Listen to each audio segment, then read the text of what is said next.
Grandpa told me you lucky to have one friend. Situations in life coming, you gotta trust them. Found out many times in life you can't trust men. So I rolled solo, that process was an adjustment. Friends let you down, not around when you're needing them.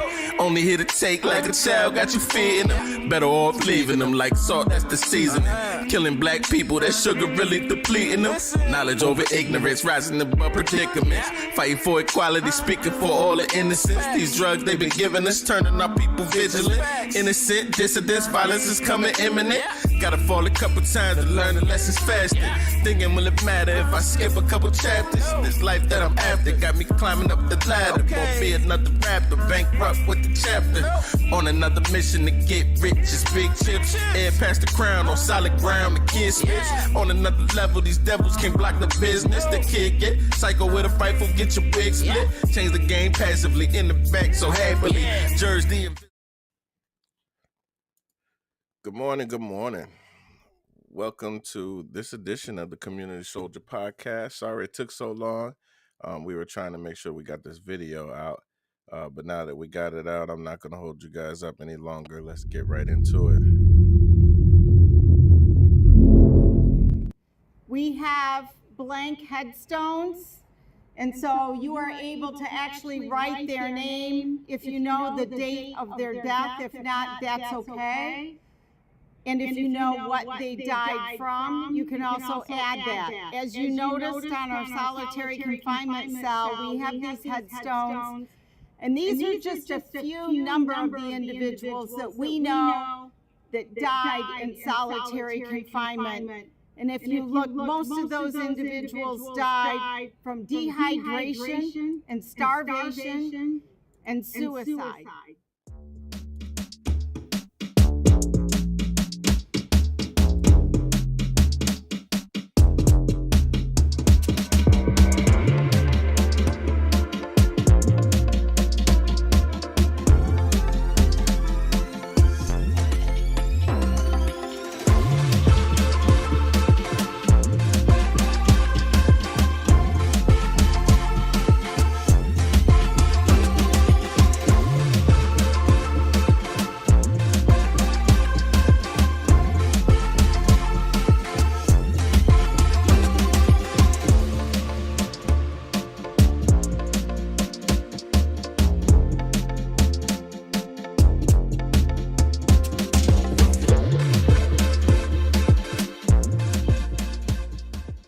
I am an investigator from Disability Rights Michigan.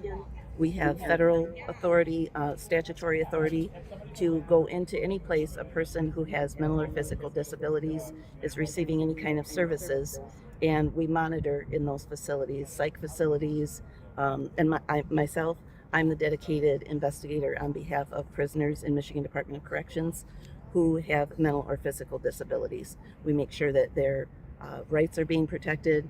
We enforce the ADA, and we monitor conditions of confinement. Just last week, we went up to the UP, and I went into Berga Correctional Facility Segregation Unit for 2 days, and another day in Marquette Correctional Facility in their segregation unit. And this year we focused we go up once a year. That's as much as we can get up there. But we focused this year on data. So I have some good data, which MDOC may dispute, but we chose to start with data that's self-identified to give the individuals who are most impacted the opportunity to use their own work, have their own voice heard. Mm-hmm. So again, MDOC may dispute a lot of this data, but from our investigations, a lot of this is very consistent with what we see based on our own records reviews. So in Berga Correctional Facility, we spoke with about 75% of the incarcerated individuals in segregation. About 75% were available to speak with us at that time. Of those, 82% identified as non-white, and of that 82%, over 90% identified as Black or African American men. 61% self-identified with a diagnosis of mental illness, but I have to put a caveat on that a lot of them identified mental health meds, psych meds that they were receiving, but didn't know they had a mental illness or didn't know what their diagnosis was.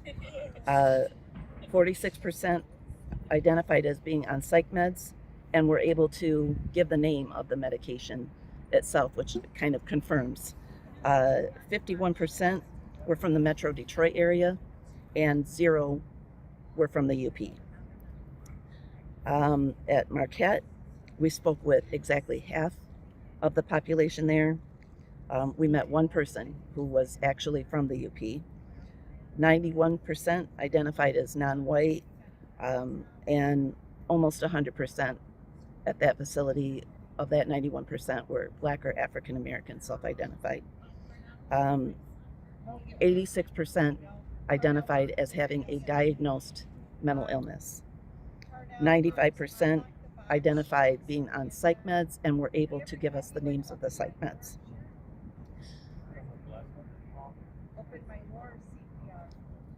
This one is kind of scary because we met an individual who has been court ordered to involuntary mental health treatment, meaning psych meds.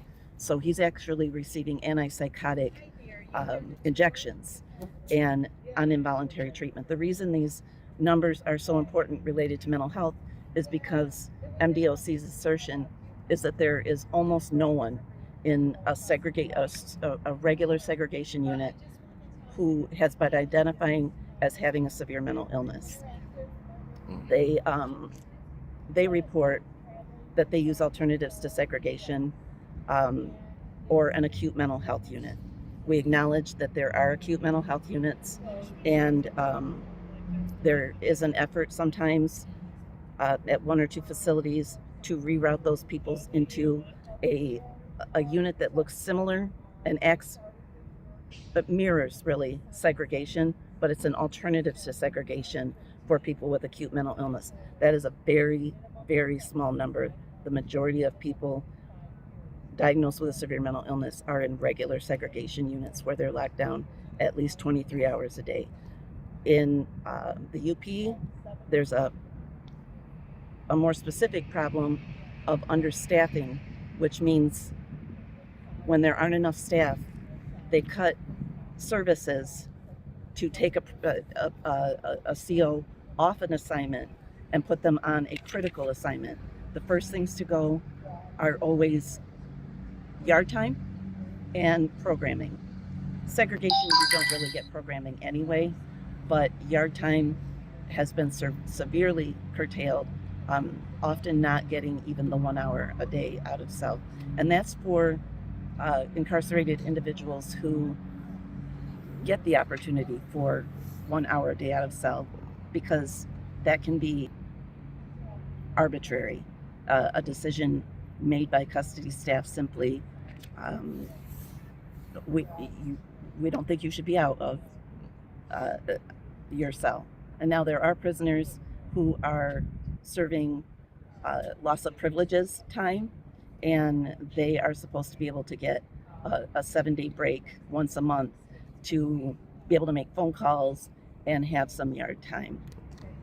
I'm not talking about those individuals. I'm talking entire units who at one time or another are not getting even an hour a day out of cell. MDOC isn't really interested in outside segregation reform, such as the bill that we're working on with Senator Chang. They believe that their internal efforts towards segregation reform are working. That's most specifically the Incentives and Segregation Program, which is a 6-stage step-down program, or step up. You start at 1 or 2, and you can get all the way up to 6. And as you move through the stages, you get increased incentives. The problem with that is many of those men are not on loss of privileges, but their own property that they own is used, it's taken away, and then when they get to a high enough stage, they're awarded that property. So that's a serious problem when you're already segregated, you're already isolated, and you don't even have a TV or headphones, and you don't get them until MDOC determines that you have well, I shouldn't say a right, you have the privilege of your own property. One of the major problems we see with the incentives and segregation program is many people report, and we've seen being bumped back and forth through the stages, so that instead of the goal of being moved from 1 through 6 and ultimately returning to general population, the being moved up and down, back and forth, creates a continuous cycle where they remain in segregation. But it looks like progress is happening.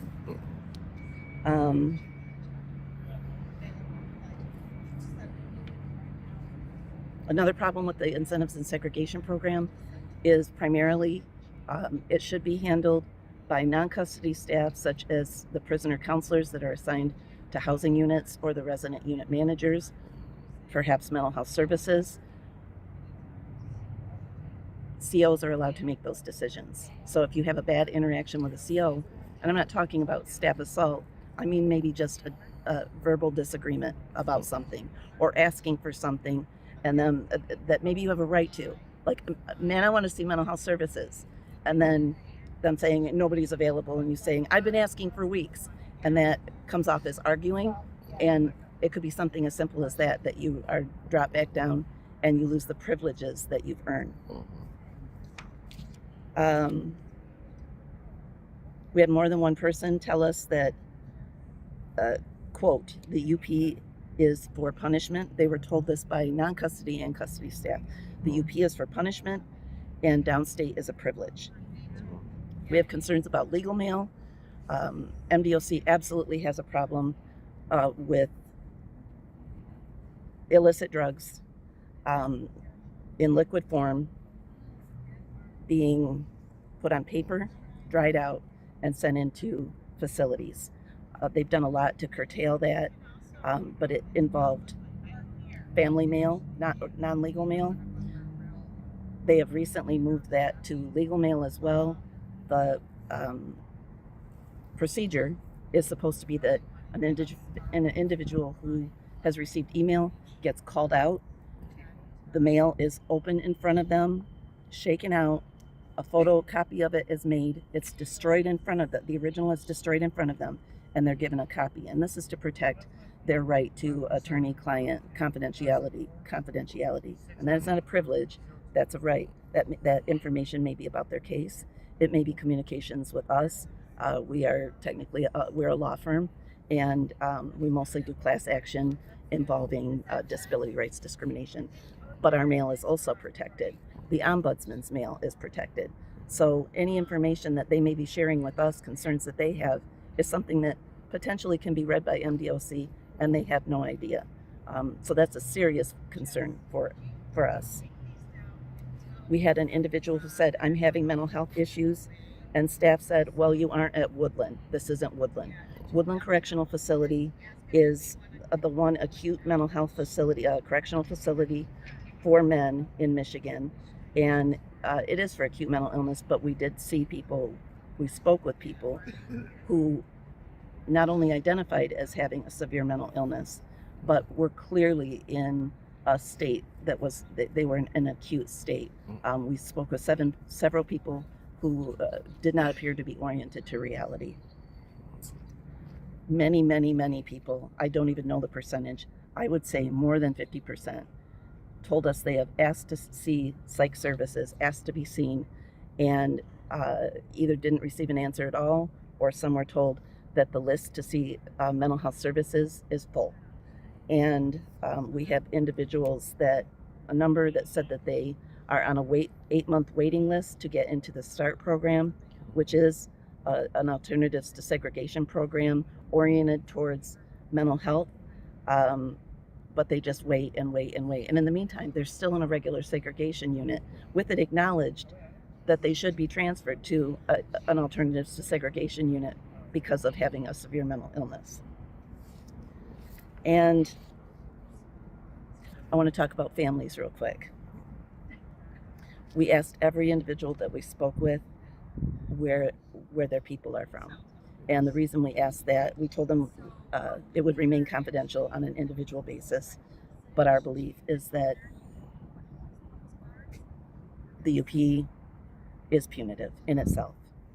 And the burden it places on the family, they have to have a car or the money for transportation. They have to have the money for gas. They have to take time off of work. They have to have money for a hotel. So many people that are in the UP who are housed in those facilities never see their family. Not only is there a financial burden, but the individual who is isolated up there has lost their one support system, their one real support system. There is still a cost for phone calls. Many of those people rarely get to speak with their families. If they do, it's a very limited once a week phone call if they're lucky.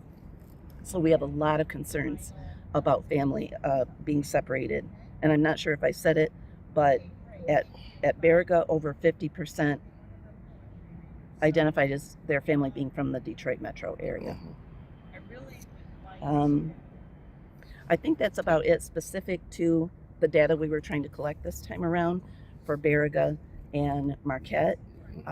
Every year we visit different facilities up there. We always visit those two, but we'll catch Alger in a couple of lower security level facilities. And of all MDOC facilities in the state, I routinely monitor in mental health units, segregation units, and infirmaries primarily.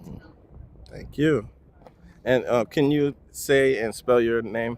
Sure, my name is Jen Baker. That's JenBaker. And I'm an investigator with Disability Rights Michigan. Thank you.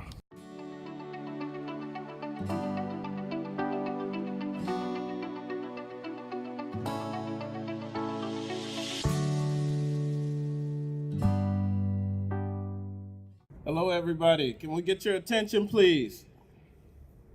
We are going to start our open interviews today. My name is Justin Counts, and today we have Jeremy Beckley. Jeremy. How are you doing this morning, Jeremy? Good, how you doing? Good. So my first question is, how many years have you spent in solitary confinement? 25 years. Now, was that all at one time or was it staggered? It was all at one time. What was that experience like? What were some of the most horrific things that you might have seen while you were there? I think the most horrific thing I ever seen was me being hog-tied for 72 hours with no food, no water, no nothing. And what was the reason for them hog-tying you? Because I was mentally ill.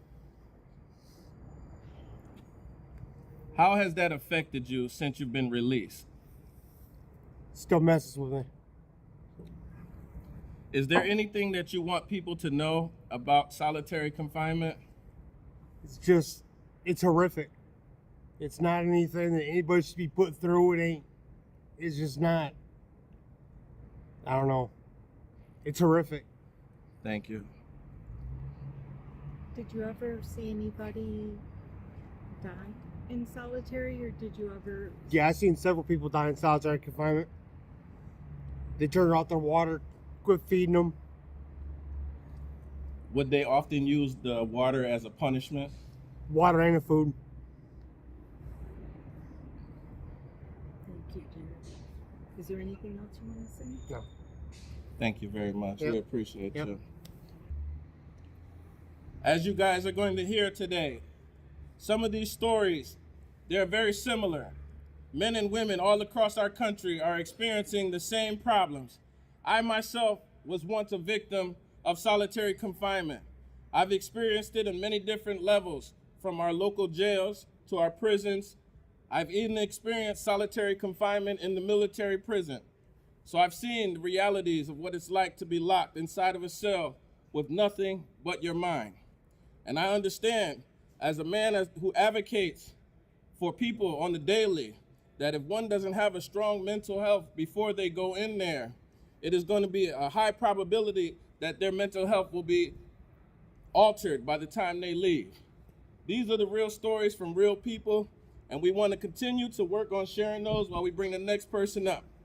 My name is Ken Tello. Everybody know me as Bear that's been incarcerated. Can you tell me, how much time did you spend in solitary confinement? I did 21 years incarcerated, and over those 21 years, I did about 7 years in solitary confinement. It was staggered. At the most time I did was 28 months straight in solitary confinement. What were the most horrific events you experienced during your time in solitary? Oh, me personally, my most horrific event was I was handcuffed and shackled to a cement slab for 4 days. And while I was on food loaf, I don't know if anybody know what food loaf is. Food loaf is now ruled unconstitutional. It's whatever the food was for that day. They will put it all in one pan and bake it and then try to feed it to you. I don't know if anybody wants to try to eat everything at one time, but it's not a good, all because the officer that had gave me my food had gave me a rotten orange. And I told him at the time, I said, hey man, my food is rotten. He said, you don't got nothing coming. He slammed my slot and walked away. At the time, it infuriated me. So I turned around and did the only thing that I knew I could do was kick the door. And I kicked the door, my slot happened to fall open, my food slot. And I stuck my arm out the door and said, hey, give me another orange. That's all I want. He said, put your arm back in that slot. You have nothing coming. From there, I threw my orange at him, and then they came and rushed me, gassed me. Five officers with a riot shield sprayed me with pepper spray. And then after that, I was hog-tied to the bed, shackled to the bed. It's just a cement slab with hooks in it. And you're just handcuffed and shackled to it. And I was there for 4 days while on food loaf. What does that do to your body, being shackled down to a bed that long? It gives you bed sores. It's especially when you can't move, you're just laying in the same position. So after I was able to get up after 4 days, my body was bruised and all the spots that was focusing on the concrete slab. Okay. Did you get your 1 hour allotted time outside in cage yard, and if so, how often?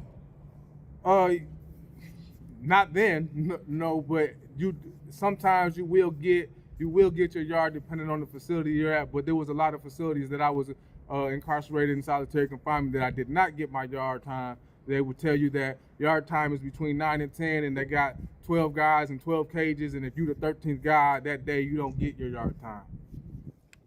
Last question, sir. What is the most important thing you wish you could change about solitary confinement? That it don't exist.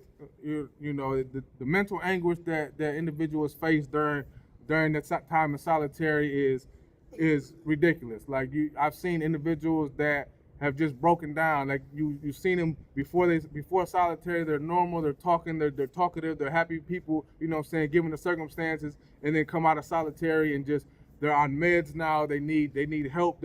Mentally they can't focus, and they just become a different person, and it affects them throughout the rest of their life. Thank you. Appreciate you, brother. Introduce yourself. Hey, my name is Leon Benson. And Mr. Benson, how many years did you spend in solitary confinement? I spent a total of 25 years in prison, all together with solitary confinement, 12 years and 10 consecutive years of solitary confinement. So in that time, what was the most horrific thing that you witnessed or experienced from others? I seen, people who were mentally ill that was gravely mistreated by the guards, denied their food, denied their meds, and even abused, by guards. I remember guards playing with my food because I advocated for my fellow inmates on the range. When I can hear somebody being mistreated. And so I advocated by writing grievances and things like that on the guards, and they started playing in my food. I couldn't even eat for 2 weeks. Were you allowed your 1 hour outside of the cage for yard? And if so, how often? Now it's said that we get, it's 23 and 1. But on an average, probably got out to the yard twice a week. It's always something, some type of excuse, for the guards not to do their work. And the thing about going to the yard, what was really humiliating, really dehumanizing, was when you leave out the cell, you shackled and you cuffed, and they had like a dog leash to take you everywhere you went. So it's almost like the walk of shame just to go to the rec yard because you got to be taken there on a leash. I also have a question. In that hour time, what about showers? So in solitary confinement, it's supposed to be the bad of the bad. And because of that, guards treat this population very more oppressive than they do in general population. So things like a shower, food, time on a rec, the telephone is used as a leverage of control and abuse. So the shower was used the same way. Well, I ain't giving you a shower today. You looked a certain way. I'm like, what? You don't get a shower. Stay in there and wash out in the sink. How did your time incarcerated in solitary confinement affect your families and your family connections? So one thing about prison in of itself, it creates a trauma bond. When your family see you convicted, that's trauma. And then when your family have to deal with you being incarcerated, calling home, that's trauma. But it's an extra compound, and it's more complex when you're in solitary confinement and your family have to travel miles, hundreds of miles sometimes, to come see you, only to see you behind a window, no hug, no nothing, and your family is left with the stigma that society paints. If you're in solitary confinement, you must be a bad guy.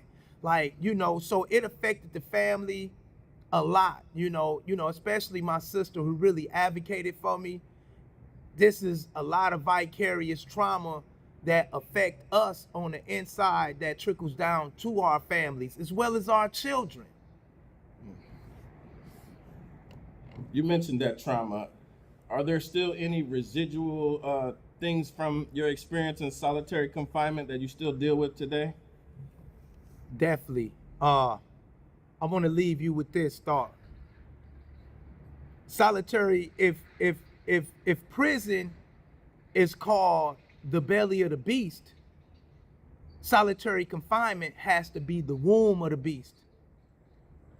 An elephant got the longest gestation period of any mammal on earth, 23 months. But when a human being is put into a cell indefinitely, you don't know the time what this individual will become. You don't understand the pressures. You don't understand the pathology. Instead of nurturing embryonic fluids, it's pathological torture, yells, sounds, all these things. So the effects of this definitely is definitely in me. I was triggered the other day when I looked through the virtual lens. We got a virtual thing over here on the solitary tour bus. I looked in it, it was so real. I was back in the cell, it made me shed tears. I didn't know I was going to react like that because I'm so far away from it. But the people who are in solitary confinement are more susceptible to suicide. They get less jobs. They have more mental wellness challenges than anyone. And I definitely do as well. And I don't know the extent of the damage that has been done. I have only been home for 2 years, and it's all situational things that can trigger you. So I don't know, but it's definitely there. Thank you. Last question. What is the most important thing you wish you could change about solitary confinement? We need to abolish solitary confinement. Abolish it completely. Why? How are we using our system is using a method that's supposed to help that does so much damage. It's what you call a straitjacket without a straitjacket. It really confines your mind. Sometimes you can put, have you heard of you put a snake in the aquarium and it only can grow that far? Unfortunately, for a lot of our people, our family members, our citizens that's placed in solitary confinement, it does result in forms of developmental retardation on certain socialized contexts and things like that. So it should be completely abolished. There's other methods of deterring criminal behavior. And most of the people that's in solitary confinement are people with mental challenges. So how are you putting people in solitary confinement that already got a mental challenge? So abolish it. Miss Jennifer, nice to meet you. Nice to meet you. All right. We have Miss Jennifer. St. John? Yep. Welcome, welcome. Thank you. So they said you have a story. I might have a little something. Okay, let's hear it. Let's hear it. We'll let you speak first and then we'll ask a couple questions. Okay. So I only spent probably like a month in solitary confinement because I was suicidal when I first got into prison. I did 20 years. Spent about 5 of those at Robert Scott Correctional Facility, which many of you have no idea that it even existed. And then I did the rest of my time in Women's Huron Valley. So I was also a POA though. So I spent a lot of time with the ladies that were in solitary confinement on suicide watch. So yeah, this definitely brings up some things for me. I've been home about 5 years, but seeing a prison cell is, whew. Just to know that I spent almost half my life in one of those. Is that right? And they call that justice. What are we doing? When a child misbehaves, do you send them in their room for 24 hours without feeding them? Without speaking to them? Without letting them know that they're worthy of something? Do you do that to your child when they misbehave? Because that's exactly what most individuals in prison are. They're children who haven't had a chance to grow up, that made a wrong decision because unfortunately the world was against them in the first place. I was 19 years old when I was convicted of second-degree murder for circumstances that people cannot even believe. 20 years at 19 years old. For the first 10, I tried to commit suicide. Many days, I'm still upset that I didn't succeed. Because life out here is hard even after incarceration. There's certain jobs that I can't have because I have a felony. But yet you say, you're convicted of this crime, do your time, and then when you get out, all is forgotten. No, it's not. That's bullshit. We don't live in a world where it's okay that we're not who we used to be. The mistakes that we made don't hold us accountable for the adult that we are now. There's still things that I suffer and that I go through, and that's traumatic. Nobody will ever understand that unless you slept in that same cell I slept in. And for the men, I'm sorry. I'm sorry that you had to endure violence every single day and not know if you was going to wake up or get stabbed. Women, we don't stab people. We use words. We cut at the heartstrings. I was cut at every single day during my incarceration for why I was incarcerated. Women are cruel. And women are cruel because the system makes them cruel. I'm a woman who, when I went in, I was the sweetest girl ever. You look at my photo before my incarceration, I was just that, an innocent girl. You look at my prison photo after, I'm harder than most of the men that I work with that done years. I don't like to be touched. I don't like to be talked to a certain way by men especially. I don't like physical contact. My circumstances did not do that. Prison did that to me by the way that they treat people. I'll be speaking later to that when I read my poetry. I have to ask you one question. What is the most important thing you wish you can change about solitary confinement? I wish we can put everybody in government inside a cell for 48 hours. That's what I wish. Because let me tell you something, if you haven't lived it, you don't know it. How the hell are you out here making laws that you have no idea what you're doing to an individual? But yet you want me to come out here after incarceration and pay your taxes? Thank you. So you guys are hearing the pain, the trauma, and I just want to let everyone know, all of my people that are present that may be experiencing any secondary trauma from resharing these stories, Open My Door has a nice mental wellness toolkit on the table. You can scan the QR code to access their mental wellness toolkit. That's important for us also, to make sure that we regulate our mental health and our emotional well-being. And we know the lasting trauma. The lasting trauma. This is what we want to get people to understand. There's nothing restorative about solitary confinement, and there's no justice in it, as we're hearing. We ask men and women every day to atone for the sins of their crimes, and we do that when we go to prison. We ask them to come home better, but when we put them in solitary confinement for long periods of time and we take away their food and we take away their water, are we giving them the tools that they need to be successful upon entering back into society? Are we doing the best that we can at restoring people by putting them in solitary confinement for long periods of time? These are the questions that we must address.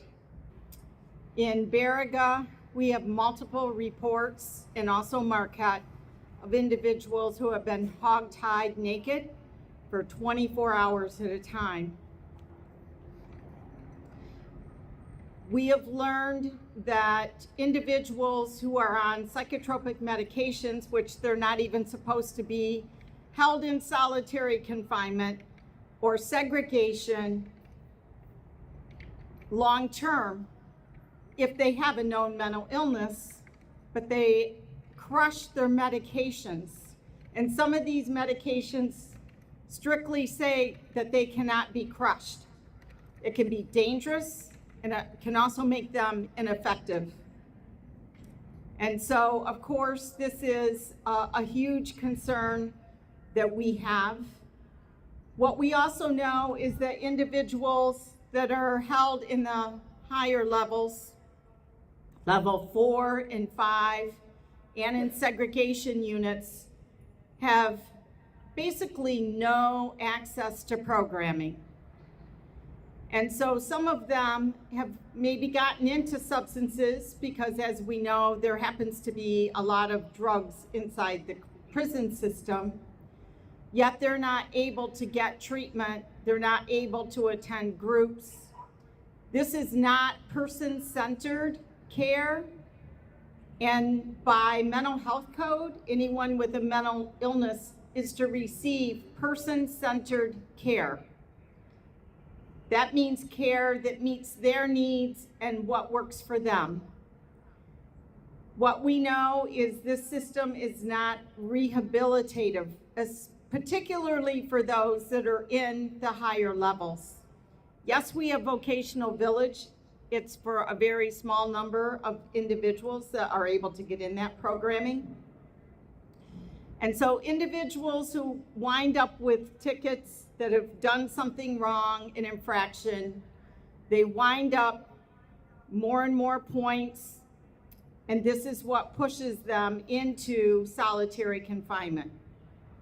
It can also be for minor things. And we also know they can receive substance use tickets for minor, like having expired Tylenol, for cheeking medication, even if they're in the mental health prison, And that is something that is known in the community that people do if they feel like the medications are affecting them in a negative way, making them tired and sleepy. So all of these things that are going on lead people into solitary confinement, segregation. And if you go out and look at the report on MDOC's website, their report from last year shows there was actually only one person that was held with a serious mental illness for a length of time beyond 15 days. We know that is simply not true. We heard people's stories today. Jeremy, who shared. Jeremy's only been home since April. He spent 25 years, straight 25 years in solitary confinement. We have to come together and expose the truths.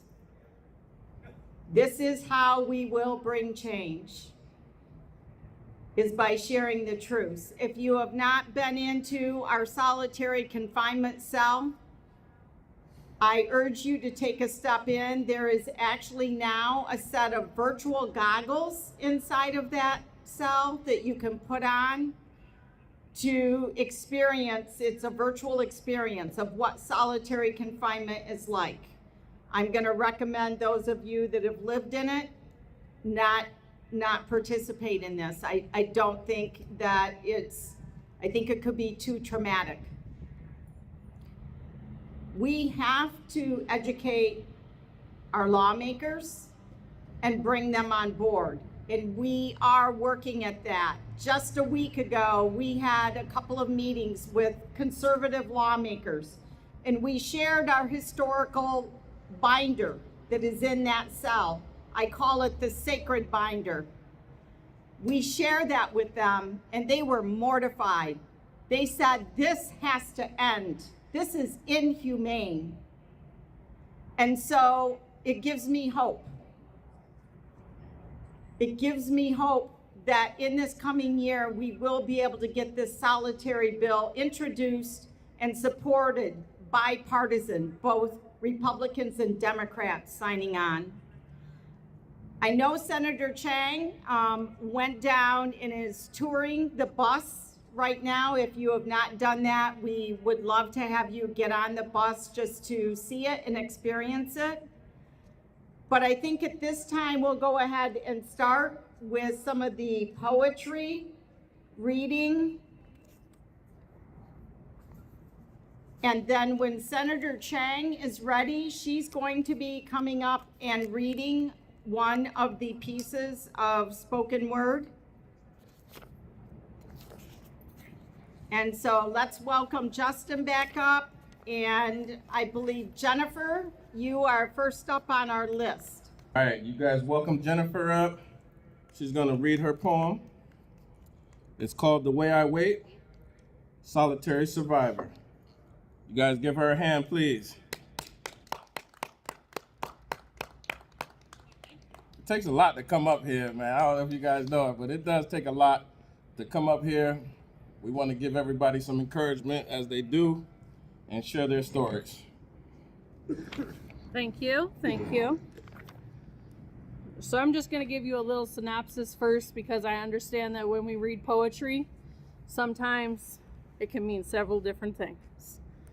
So please interpret it the way that you feel. But so The Way I Wait speaks to the emotional and psychological experience of incarceration.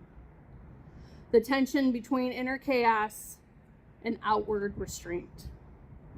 This poem will capture the constant surveillance and judgment faced by those confined, where even the credible are shackled and misunderstood. Now there's some imagery here. So here it goes. The way I wait. Plight orbs my interior cyclone. The vista observed. Superiors hunting the doomed atrocity. yet shackle the credible. Murmurs wheeze such insolences into consciousness, arousing ignorance unseals its mute frenzy. The glass I'll keep from fracture, as the roll of this bull recoils her horns and waits.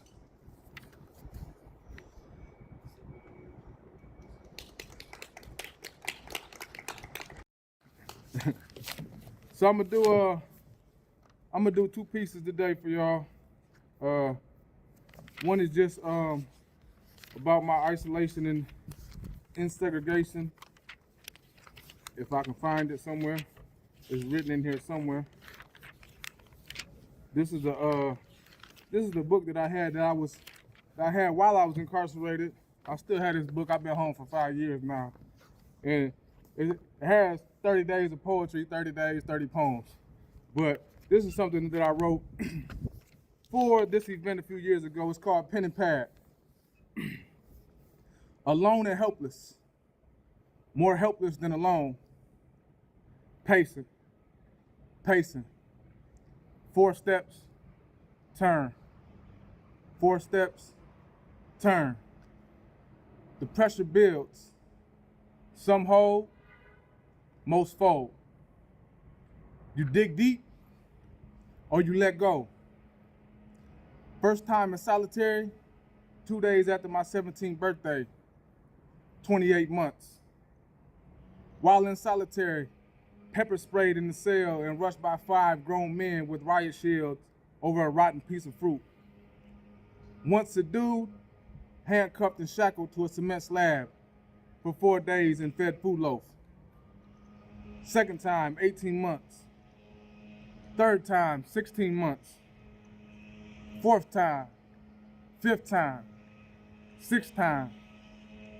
Every time, the same.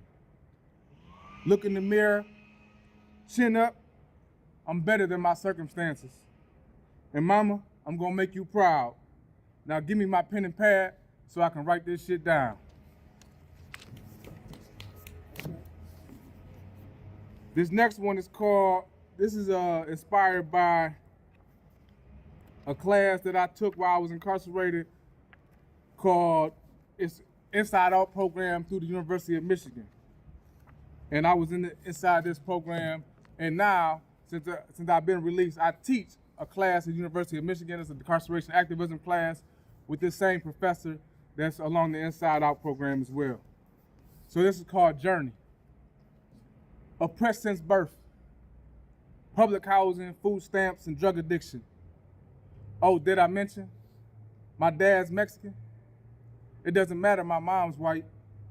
That privilege don't exist in the neighborhood I was raised. 20 years at 16 because my attorney wasn't paid. Why should he care? He doesn't have to do a day. Behind bars, I watched time pass. No prom or graduation.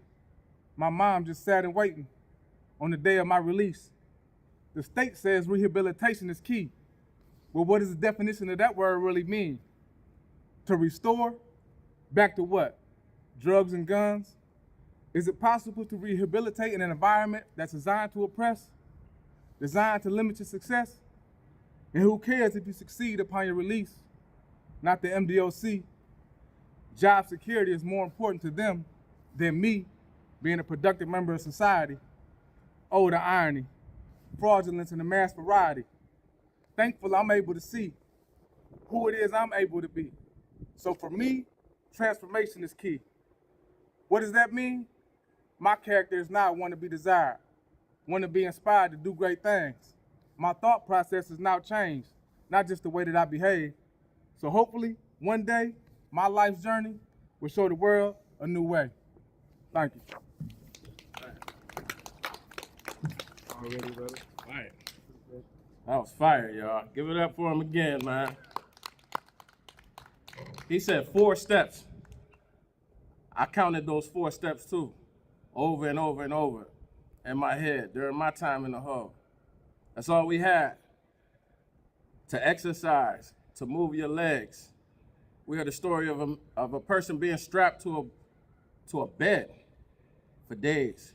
hours, not being able to move their legs, no circulation, no exercise. What does that do to a person's body, to their mental? It doesn't help them.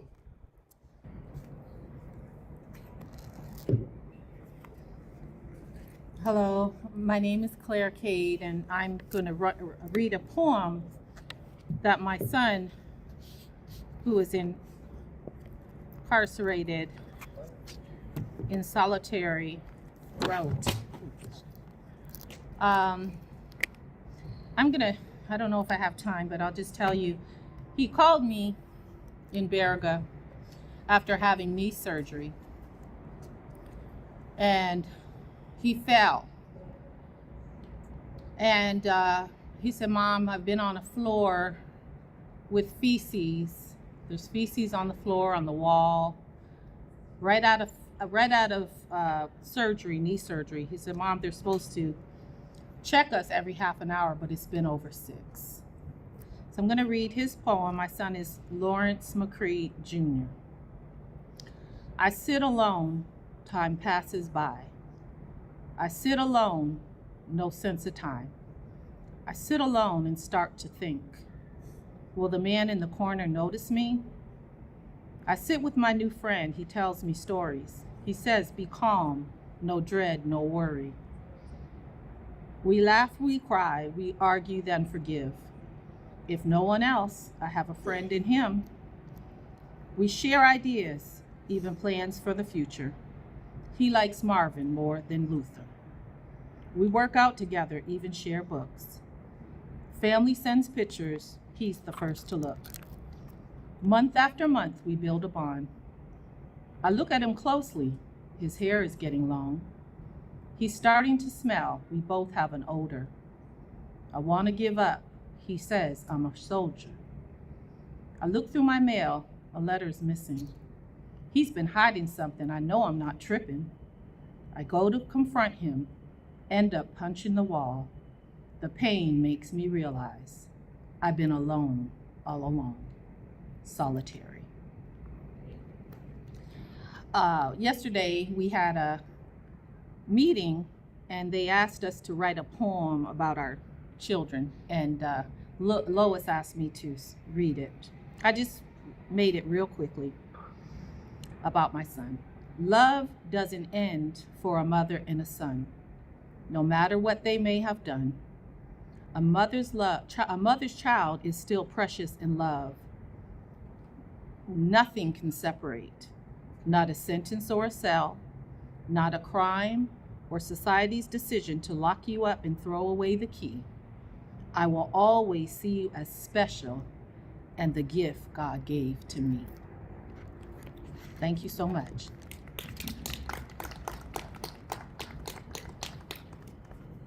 Thank you, that was amazing.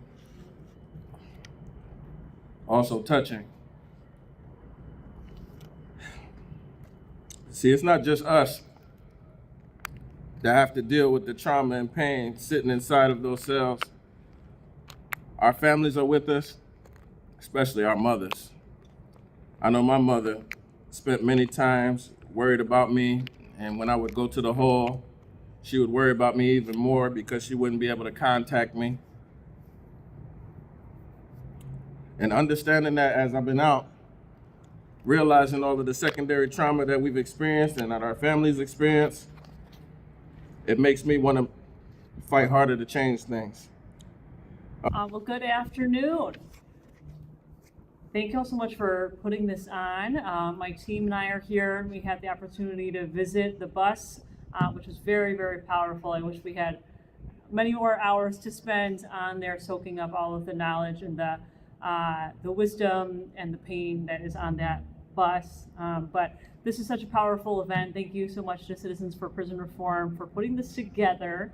I've been really honored to work alongside CPR for a really long time on the issue of solitary confinement and previously introduced legislation, and we are currently still working on trying to get a bill ready to introduce hopefully in the coming weeks or months. And so thank you especially to Lois and Hakeem for all of the work that they have been doing. And I have a poem that I'm going to read. This is written by Rebecca Small, whose brother was incarcerated. At the end of every 15-minute phone call, the automated voice, the virtual cell bars separating my brother and I, says what she always does: "Thank you for using GTL." As though I had a choice. As though I haven't been writing letters to him on and off for 20 years. The first time he wrote to me from one of many holding patterns, he was 16 and I was half that. He drew a snowman at the bottom of the letter, snowflakes falling around a symbol of the ways we used to play. Wet sand by the lake, snowballs and forts, climbing trees so high our dad cut off the branches, leaving us no ladder to escape the chaos inside the house. The first time Mom sent him away, it was to Boys Town, Nebraska. He came back emaciated, hungrier for scraps of life than dead roach that stowed away in his luggage. A souvenir of survival, a talisman of the trauma that he endured at a labor camp his parents paid to send him to. The last time Stephen wrote me, he didn't draw anything, just painted a picture with words of how lonely it is to spend 23 hours a day in one room, no entertainment or environment to stimulate his brain, just an endless train chugging away.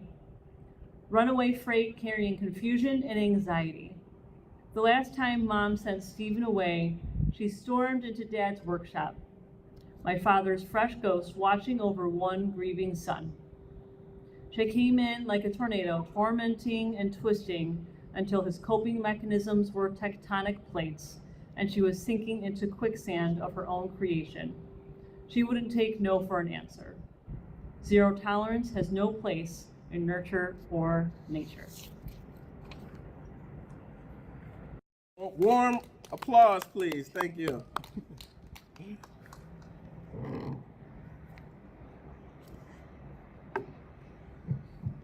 Okay, this poem is called The Walls. It is written by Tiffany, our family program director. It's reflecting on her brother's experience in solitary confinement. The walls creep, closer surrounding me. I'm starting to see things, feel things, hear things. Mom, is that you? I'm so sorry, I miss you. The walls scream, brutality reminding me, you will never be free. You are not worthy. The walls whisper, hostility cutting me. You deserve to die. You are nothing. Sister, can you hear me? Please help me. I'm afraid. I'm forgetting. I'm weak. I'm lonely. The walls conspire, cruelty abusing me. You have no home. You have no family. You only have me.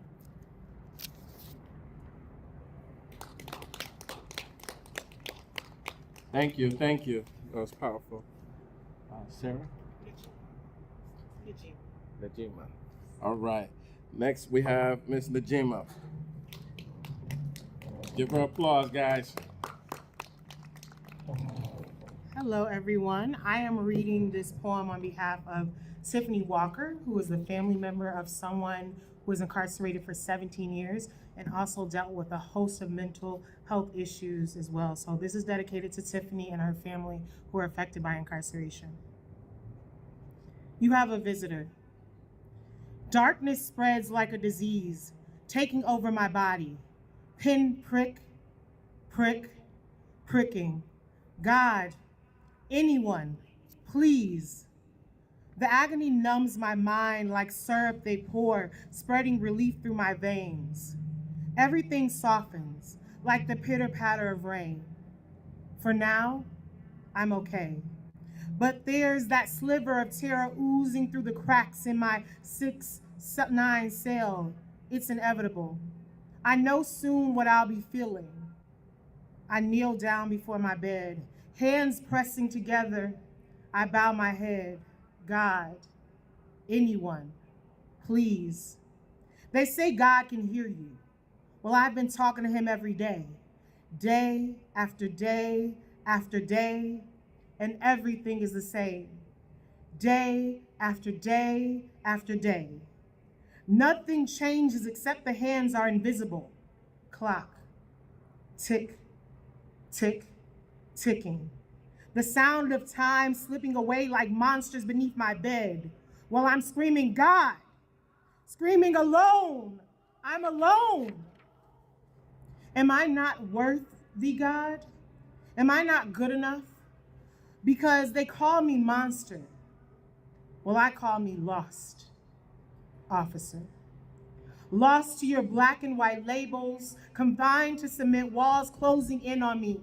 You call it better than nothing, as if I should be grateful.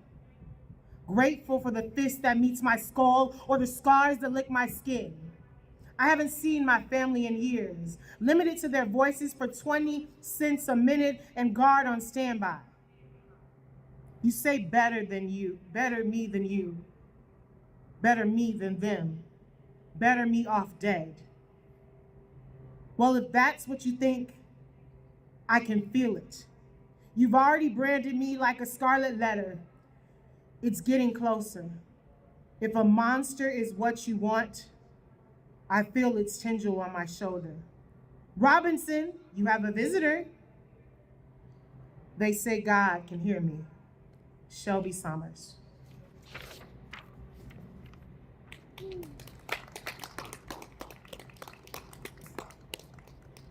Man, that triggered a moment for me. That triggered a real moment for me. Because for many years I struggled with God. Because I had spent so many years in isolation that I couldn't tell that if the voice inside my head, the voices that were inside my mind, if it was God or if it was just another version of me. So I understand what it feels like to question when you're all alone. Is there a God? Or is this another voice that I just made up? Is this another vision that I'm seeing that is not real? How do I determine between that voice and the ones that I hear constantly? That sadly is a real reality for a lot of people that have spent time isolated by themselves for long periods of time.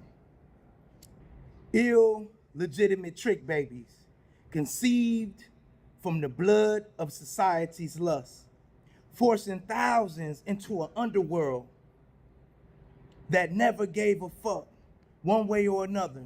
DNA makeups of crooked cops, prosecutors, and judges who wear the masses of equality, knowing damn well that they never loved us. Its toxic wounds contract of barbed wire labyrinths of unseen change.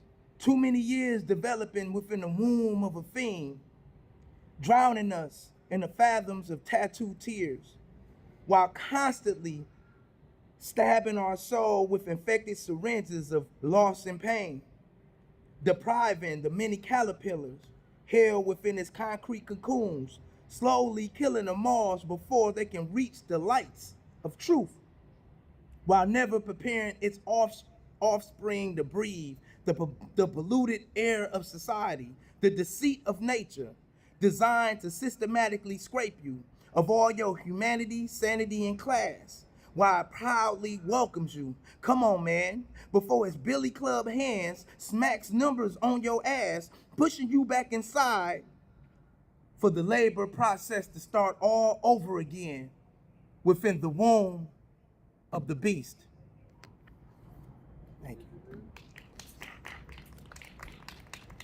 Good afternoon, everyone, and welcome to our campaign to raise awareness about the fight to end solitary confinement in the Michigan Department of Corrections.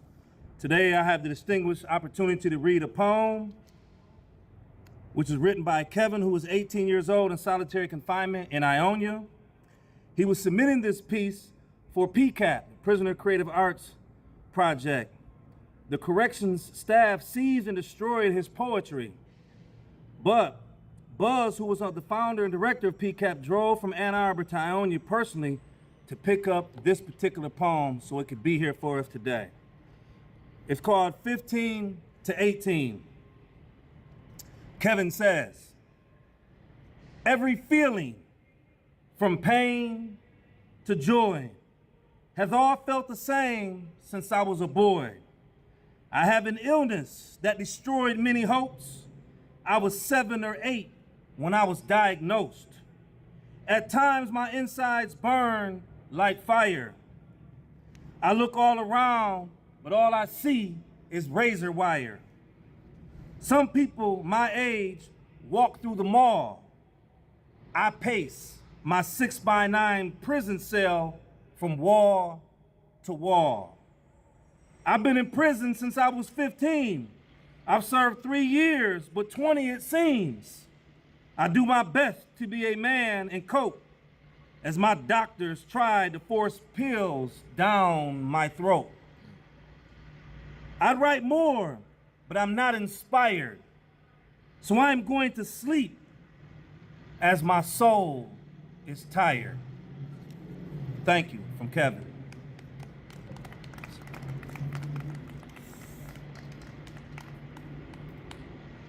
Kevin's just a baby. Kevin is just a baby. And we asking him to deal with things that would break most of us, even grown men. And Kevin has to navigate that alone.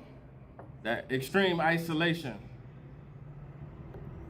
the utter hopelessness that comes just from his environment.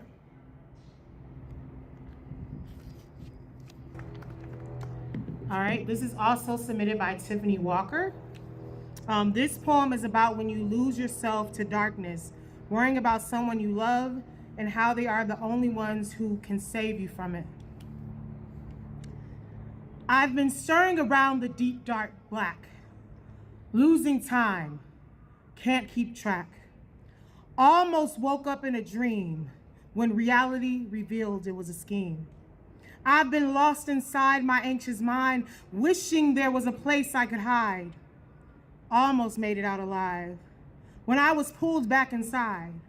I've been wasting away in the unknown, wondering, desperate, alone. Almost seen the light when darkness stole the bright. I've been stirring around in the deep, dark black, my heart, a victim of attack.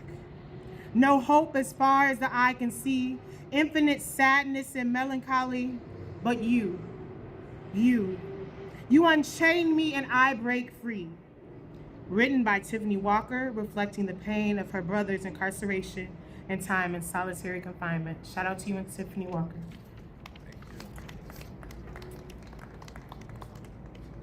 This is a poem by Nelson Gonzalez Jr., and he was at the time at Iona Correctional Facility.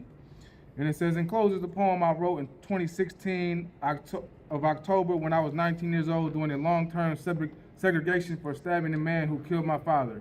I did roughly 16 months in the hole. He says, I sit here in solitary confinement for the revenge of my father's death. It's dark, cold, the noise is endless. I feel alone. I close my eyes and think of the past. Growing up where I'm from, every day that life prepares you for incarceration, mentally and physically. A community of future inmates divided by 2 colors and 2 stars. Same ancestors of Latino blood, same struggles but different narrators to their story. Physically incarcerated to a section of community for crossing to the other side is punishable by death, no trial necessary.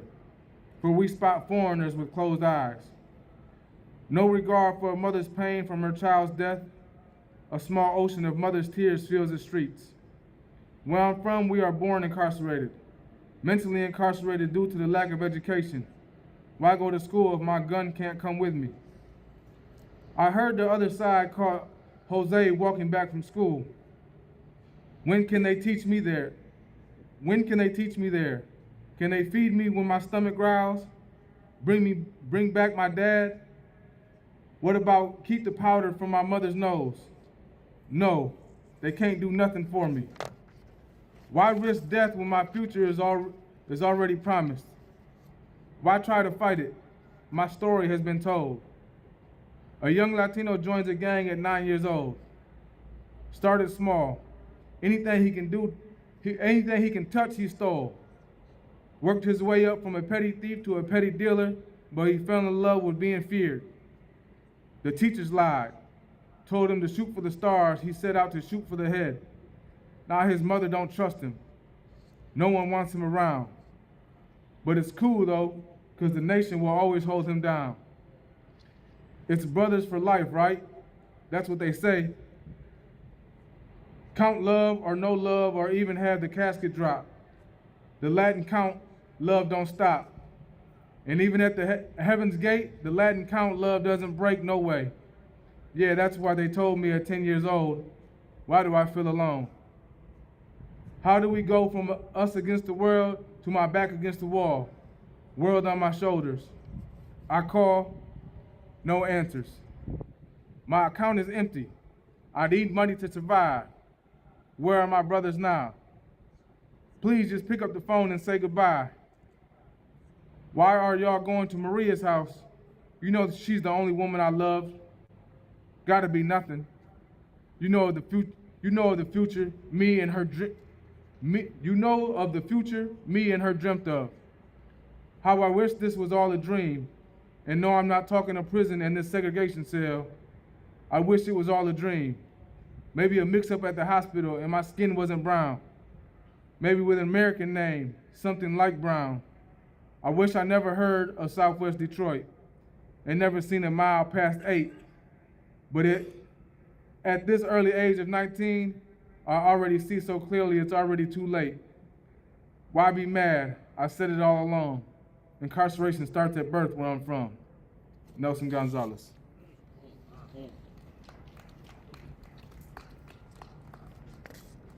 Sad reality for many of us. Incarceration starts at birth. At birth. Next, I want to read a poem titled "The Hole." It was submitted by Richard Strong. Being stuck in a prison cell is similar to being in a living hell. You are crying out for help, but have no one to tell. Trapped alone and forced to face your fears by yourself has a traumatic effect on your mental health. The days are long and the nights are cold. The toilet you use is 3 feet from where you sleep. The walls are full of mold. Hearing people scream all night, it is impossible to sleep. You are put on a dog leash and walk to a cage shower only 2 times a week. The food is cold and old, so you barely eat. But the mice and spiders grab whatever food falls to your feet. You become too numb to cry, so you close your eyes and pray you die. The only question you can ask God is why? The days and nights alone make you feel empty. I thought segregation was outlawed in the 1960s. Before you are even thrown in the cage, you are stripped naked and shackled like a slave. After spending time in the hole, I will never be the same. The treatment in segregation is inhumane. If good people stand by and watch the wicked oppressed, who is to blame? I am out of the hole, and I still pray. But now, I pray for change. By Richard Strong. The raw pain, the raw emotions from these words. It hurts even reading it. Bringing back those flashbacks, those memories. A lot of us, we have to carry those experiences from the hole for years. Just the living conditions, the mold. Do you know how many men and women get MRSA from prison and staph infections? Things that we have to deal with for the rest of our lives.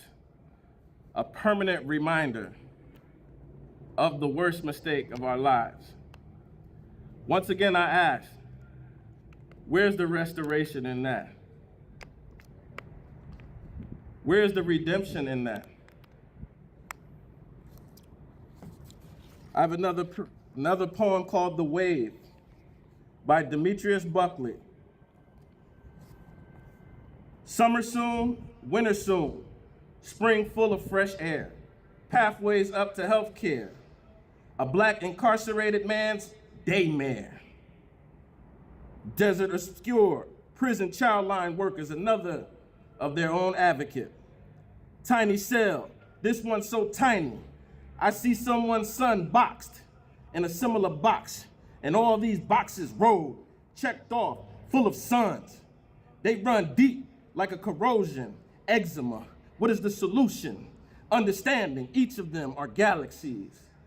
I tell them to take it easy while I take up more easy. Pray for the wraiths, made some mistakenly, most in the heat of passion, others in these boxes.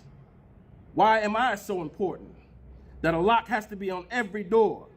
I know people buried in vaults too. Help me back from out of here so I can show them another way, back into here. Annie, my name's Nicole. I wanted to read this poem by Ashley Hudak, and I like to say that growing up, my father, everyone knew him as Turtle. I'll say Turtlebug because he's walked on, but you know, he started his life out in one of those Indian boarding schools. I don't know if you've heard, but they would take indigenous children from families and put them in there to sever us from our culture. He and my mother met there. And, you know, he used to run away from there as much as he could. And that early experience stayed with him. And he would always, just growing up, he'd visit us here and there, but he'd often be in jail or prison. And by the end of his life, he couldn't walk because they would beat him while he was in there. And they'd put him in these places. And one of the reasons was, he was like, oh, I can't. He's like, I'm always talking back. So, you know, that made me kind of proud of him, really. But, you know, it seems really wrong that someone with such a strong spirit ended up crippled because of that spirit. But this one really stood out to me. It's called Recidivism. Over and over again, you fall victim in a broken society to a broken system. The state refers to you as just a number, then sticks you in a cell, awaiting your slumber. But you can't sleep. You don't find rest, suffocating silently with the weight of the world on your chest. But this is the last time. That's what you said. Flashbacks of how you got here, replaying in your head. I'm sorry. This is where life took you and snatched you from your home, locked away in a cell, but you are not alone. I don't believe what they say about you, that you'll never stop, because once you hit rock bottom, the only place to go is to the top. So while you're down there, bowing your head, let go of the anger and ask for peace instead. Don't let the cage be your resting place. Use this time for growth. It's an opportunity to change and become a concrete rose. I promise, no matter where you're at, you're never too far gone. So let these words of encouragement become your revival song. Have faith, this time is different, and you'll change despite the criticisms. Please, because to me, you are more than just recidivism. By Ashley Hudak.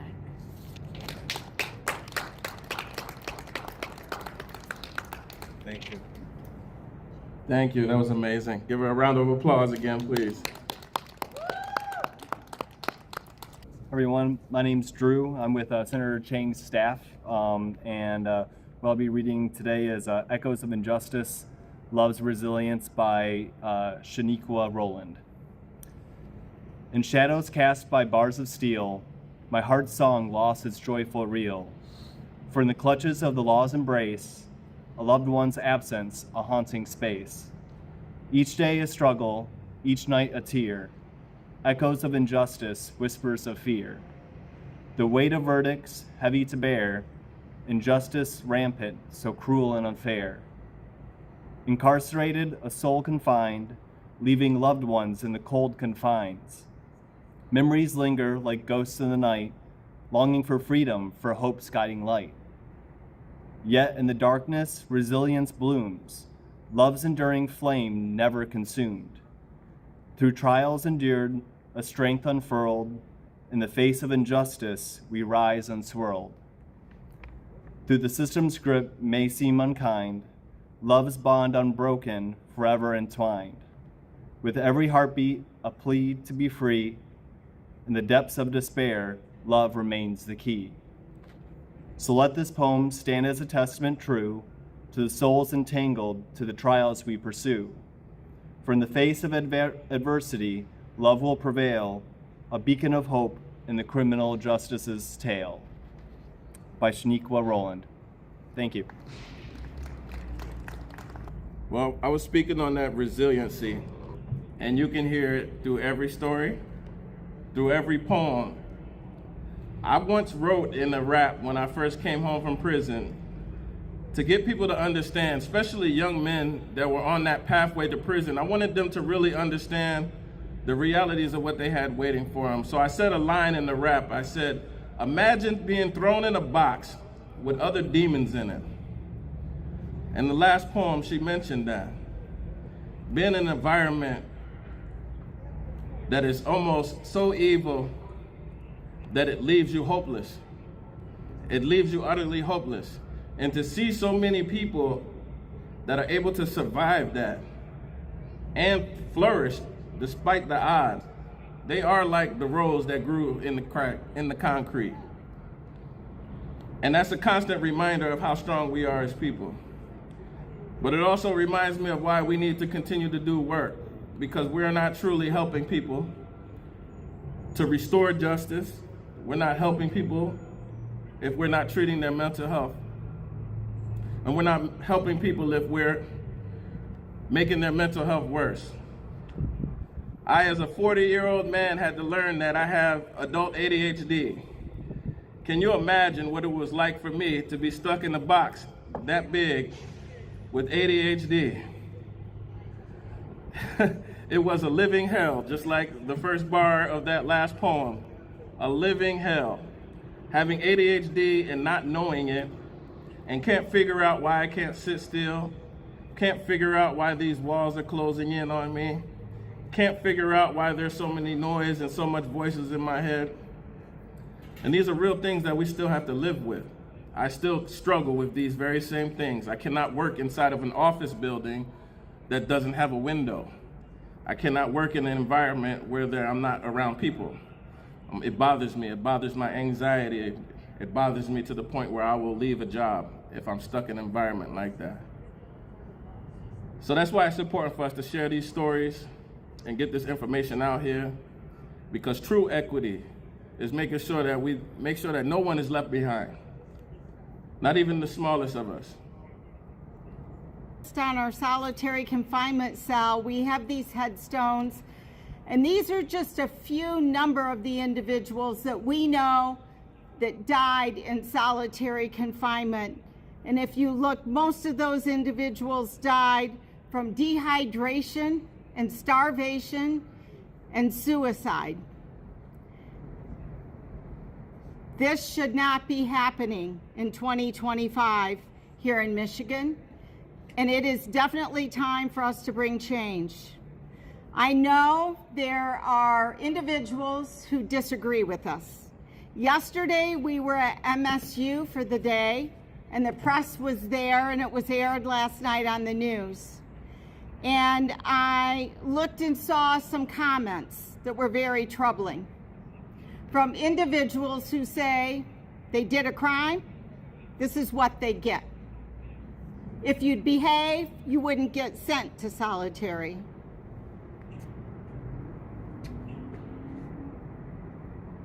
It is so difficult to understand their thinking. Obviously, they have never dealt with a loved one that has any kind of a mental illness or mental challenge. Obviously, they probably have never had someone in the system, and perhaps they even work inside the system. What we know is that the staff and officers do not have the adequate training. That is evident. If you go inside this cell and you look through our historical sacred binder, I'm trying to understand how anyone could watch someone die a slow death. We have an individual in there who was type 1 diabetic, a veteran, schizophrenic, and he died from gangrene. The photos are in there. How can anyone watch over months, many staff going in and out and seeing these things happen? We have to do something to change the hearts and minds of those people that work inside. And it needs to become about rehabilitation and understanding that these people, 95 to 98% of them, will return to our community. The question is, who do they want to be their neighbor? Who do you want to be your neighbor? And I know all of you here were speaking to the choir because you're here because you care. But somehow we have to get to the staff, to the administration, and help them understand that this is our taxpayer dollars, for one thing, are paying for this kind of treatment. And I don't know about you, but I am not okay with that. So number one, I want to urge you to also make sure that you sign up to vote and that you look and learn, listen to who's running for governor, listen to who's running for even local offices, because they do have the power to change what's going on. I want to give you all a little bit of hope today. We currently are working with a couple of county jails. One of them happens to be Ingham County Jail. And we actually have started a rehabilitative justice initiative there where 20 individuals got to go through a pilot program. They got to pick a workbook. And these are individuals who were sitting in their cells with no programming, with nothing to do. They're on waiting lists. And so that has been an amazing pilot, and we just finished that. And the staff really noticed a big difference. And so we are hoping to continue that. We're looking for more funding for that. But also we have Washtenaw County Jail who called us up in May and said that they are creating a restrictive housing review team. And they ask us to be on it, to look at what they can do differently about who they're holding in what they call restrictive housing. Again, it all is solitary confinement, no matter what name you want to call it. And so they now have agreed we are creating alternatives to restrictive housing in Washtenaw County. We have hung murals, huge murals, 16 by 20 murals throughout the jail. And there will be murals painted in observation cells. And we are working to shift. They're putting a rocking chair instead of a restraint chair in the safety cell. This is how we begin. We're going to find the people who see it needs to change. We will work with them.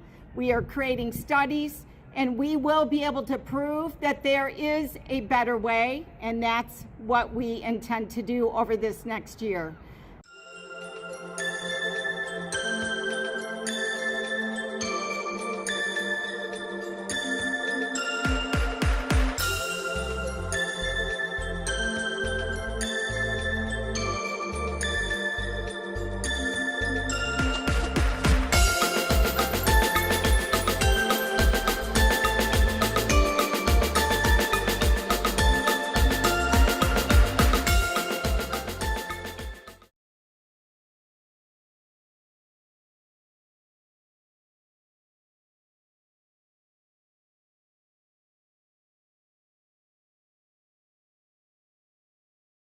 Grandpa told me you lucky to have one friend. Situations in life coming, you gotta trust them. Found out many times in life you can't trust men. So I rolled solo, that process was an adjustment.